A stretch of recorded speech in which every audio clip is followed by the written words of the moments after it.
I had been angel investing at that point. Yeah. So no, I didn't have projects, but I had my own dance entertainment agency.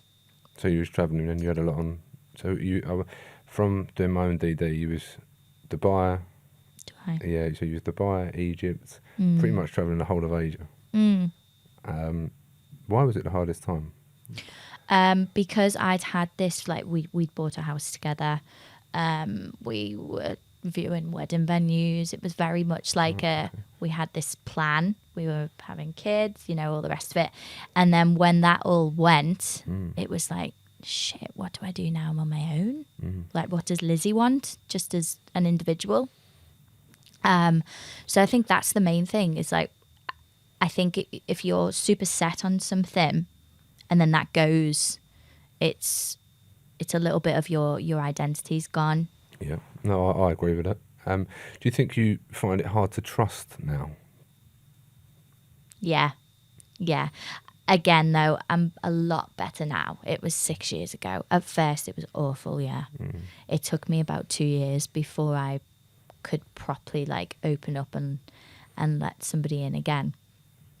But I think I also really needed that time alone. Yeah. I had a ball. I lived in Dubai for just over a year, as you said before, and I did that after we'd broken up, because we were supposed to go like 2 or 3 times together, and he didn't want to each time, so I was kind of holding my career back for his.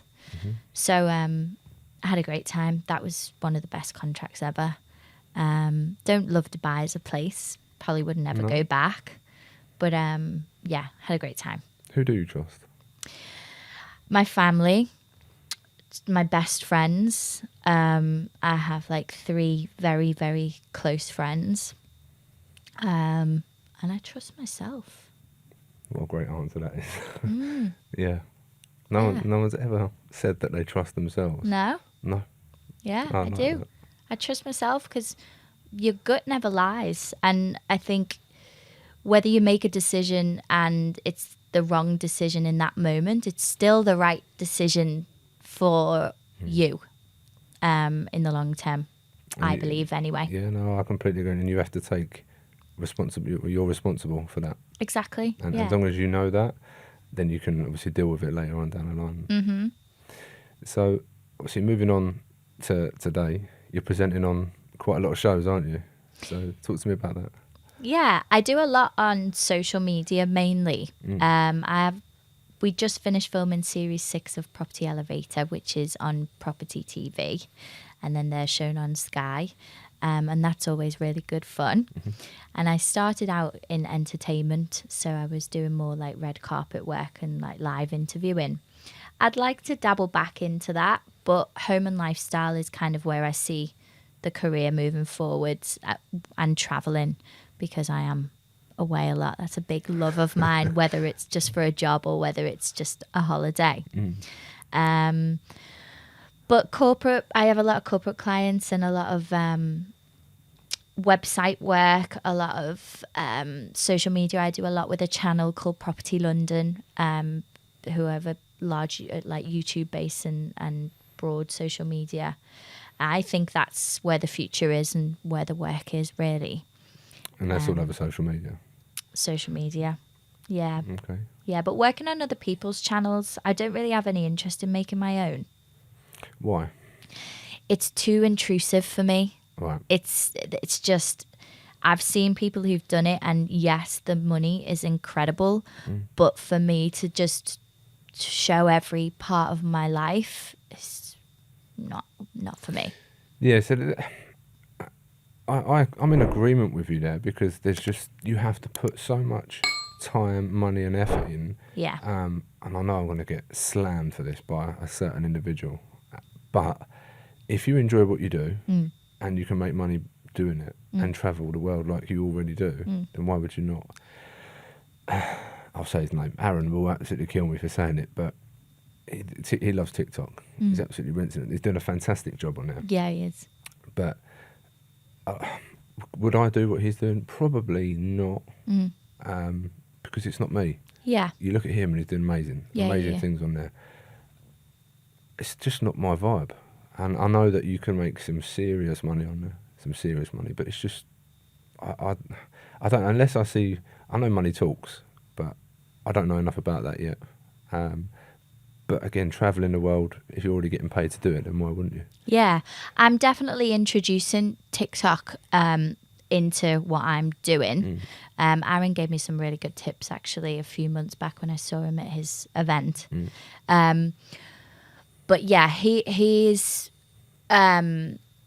using some really good ways of gaining traction in terms of what's the word? It's very like black or white, and I personally don't like that way of working what I do, because I see the world in a million different colours, and I don't believe that there's one thing for one person and one thing for another person. Like, should you start a business or should you go to uni? But they're conversation starters, and I can totally see why people do it.